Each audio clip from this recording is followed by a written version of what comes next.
Good afternoon, ladies and gentlemen. Mr. Chairman, thank you for your kind words before.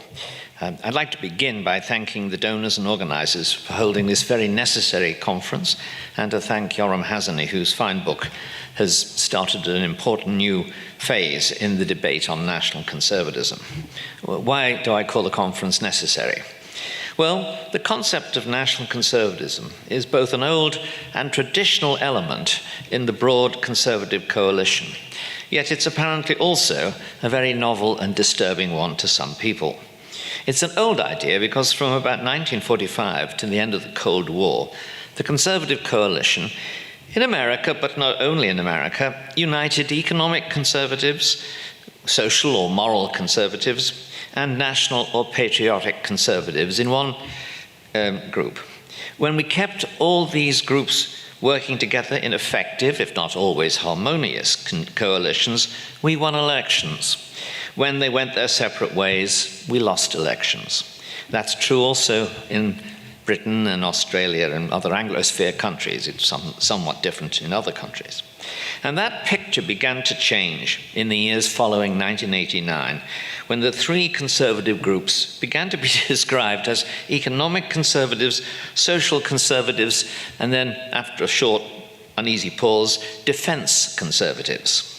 Now, the idea of a defense conservative is an important one, but it's a somewhat impoverished one, impoverished even if subsidized by defense industries.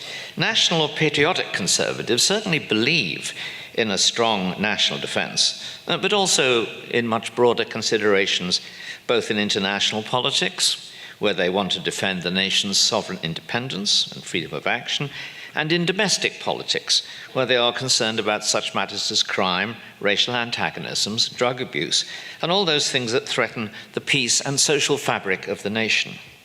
Yet words like nation, national, and above all nationalism began to be the patriotism that dare not speak its name.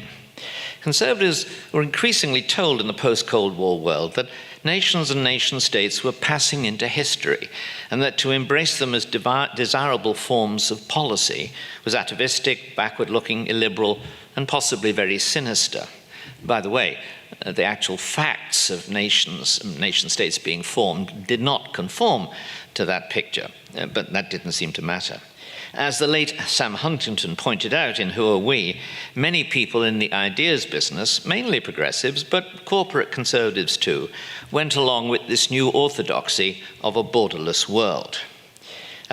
I have to say I was unconvinced, but I thought this was essentially a case of fashions in political ideas. This fashion, it would be enough to point out, had errors, and misconceptions, and once exposed as such, it would retreat or disappear.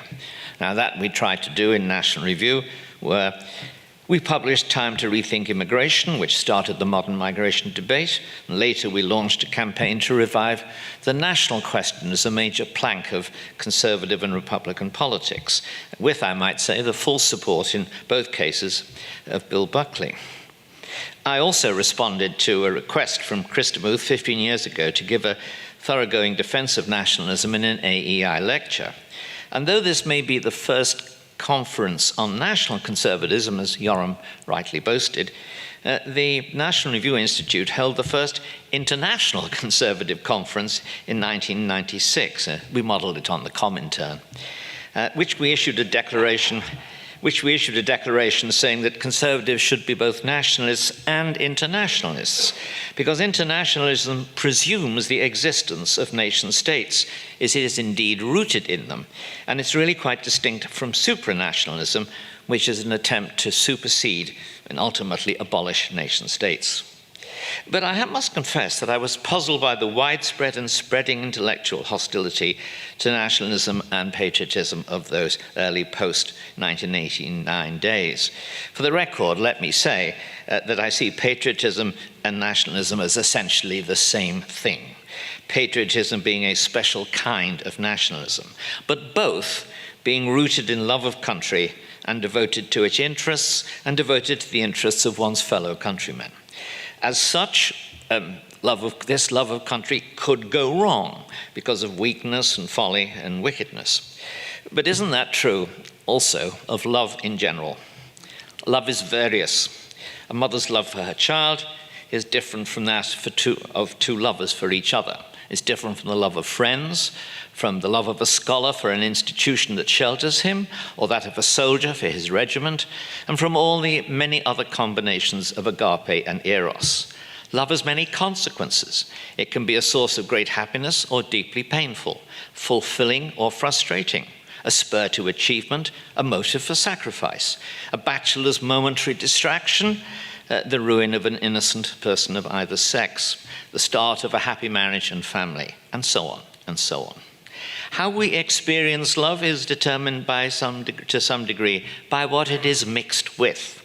If love is returned, thus mixed with love, it can lead to great and lasting happiness. If it's corrupted by familiarity, it can lead to boredom and indifference. But that indifference will disappear if a rival for the loved one's attention appears. And if love is mixed with jealousy, it can lead to murder. Now, examine love of country in the light of this larger picture.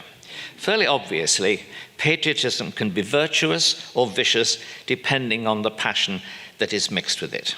The view that it leads inevitably to war, advanced by such luminaries as the EU former Commissioner Margot Wallström, ignores this complicated reality and treats all nationalisms as if they were the racist or exclusivist type.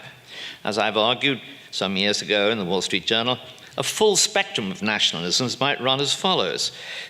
From Nazism, which is totalitarian racial nationalism, to fascism, which is authoritarian and aggressive, to ethnic nationalism, which is exclusivist, treating minorities as second-class citizens, if that, to civic nationalism, which opens full citizenship to all born in the national territory in return for their loyalty to the nation and its institutions, and finally to patriotism, which is that same national loyalty plus love of friends and love of home.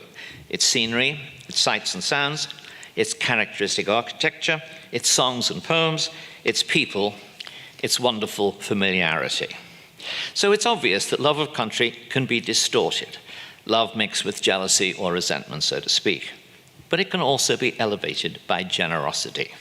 Unspoiled, it can inspire great achievements and great sacrifices, and it provides society with the glue of idealistic fellowship that helps us get through bad times. War, of course, but not only war.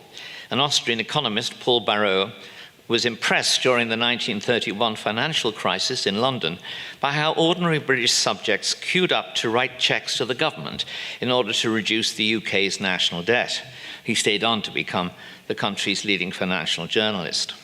To object to national sovereignty, to nationalism, to patriotism, because they might lead to war, is a bit like objecting to romantic love because it might lead to divorce. Unfortunately, when making these points, I have to say the hostility to nationalism and the nation-state did not immediately evaporate. I may have mentioned I was naive. It became more and more clear to me that I had bumped up against interests as well as ideas that were hostile to nationalism and to the nation-state. And those interests were the political and economic interests that favored supranational and transnational institutions and the rules that were described just now by John Fonte. And unlike international bodies, supranational agencies were rivals in a way that international bodies were not. Supranational agencies were rivals to nation states for power and authority, engaged, in fact, in a constant struggle with them for preeminence. Let me give you a recent example. President Obama, when he realized that he could not get the US Senate to ratify his Iran treaty, his accord, submitted it instead to the United Nations. Europeans who went along with this now complain that the present administration is breaking a treaty. But they have no cause for complaint, because they knew at the time that this was a dodge to get around the constitutional requirement for ratification and to replace it with an international substitute, not dependent on America's underlying democratic character. But this is an example of a now quite general tendency for power to be transferred away from nation states to supranational bodies, and also within nations from parliaments and congresses to non-democratic agencies.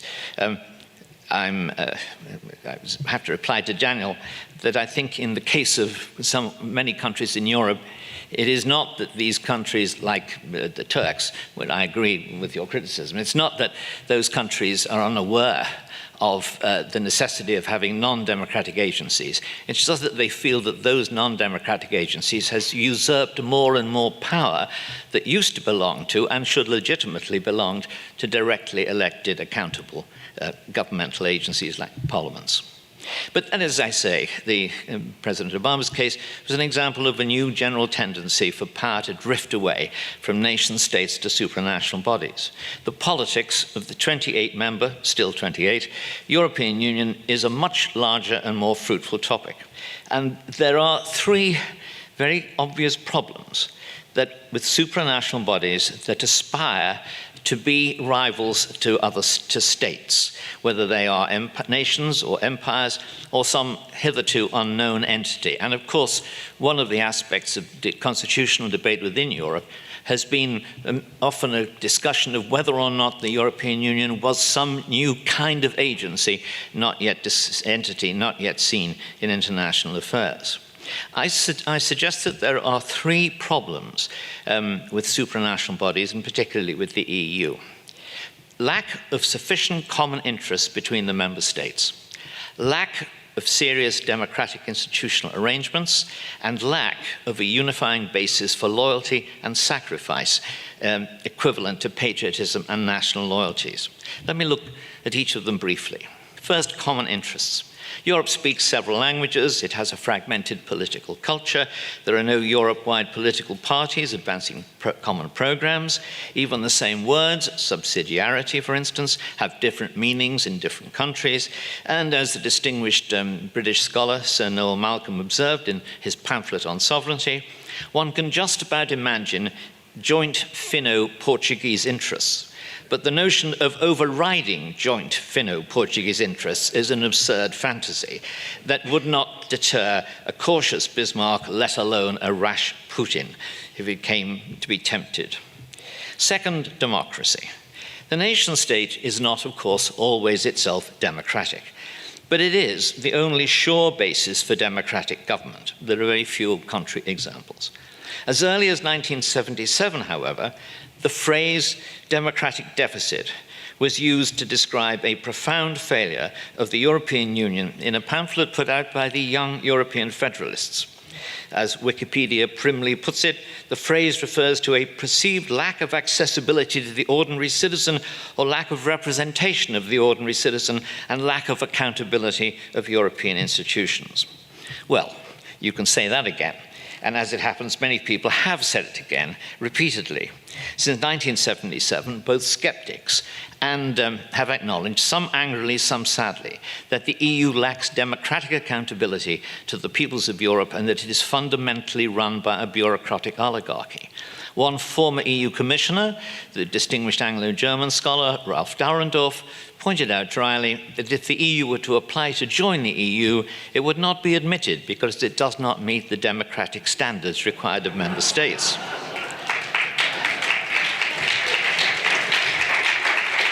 There have been several attempts to remedy that, but I think most people, most scholars accept that none of them have really done so because there is as yet an irresolvable conflict between a structure suitable to a nation and a structure suitable to an international body. But acknowledgement that there is such a deficit never seems to result in any serious attempt to eliminate it. Indeed, the mere acknowledgement is treated as a solution to the problem. And to be fair, the democratic deficit cannot be remedied if the EU remains formally and practically committed to the idea of ever closer union, since that means that nations, parties, and voters cannot really adopt policies in conflict with that commitment. And the democratic deficit is further entrenched by the practice of asking nations that vote against that future to vote again until they get it right. The third element lacking is a unifying sense of loyalty. There have been attempts in Europe, but elsewhere too, but in Europe particularly, to promote the idea of a loyalty wider than a national one. Europeanism in the EU, cosmopolitanism more generally, multiculturalism. So far, none of these bases has. I see that I've now come up to the end of my time, so I'll move very quickly to the last point. The EU is well aware of this deficiency, and it has spent a great deal of money and thought on encouraging a sense of commonality, loyalty, and Euro-patriotism in its citizens. It has created a common citizenship, a flag, an anthem, its own diplomatic service, and all the trappings of what in any other country would be called nationhood. Yet its founding myth excoriates nationhood and nationalism as leading to war, racism, and a lot of other evils. Now, the end result of that is as follows.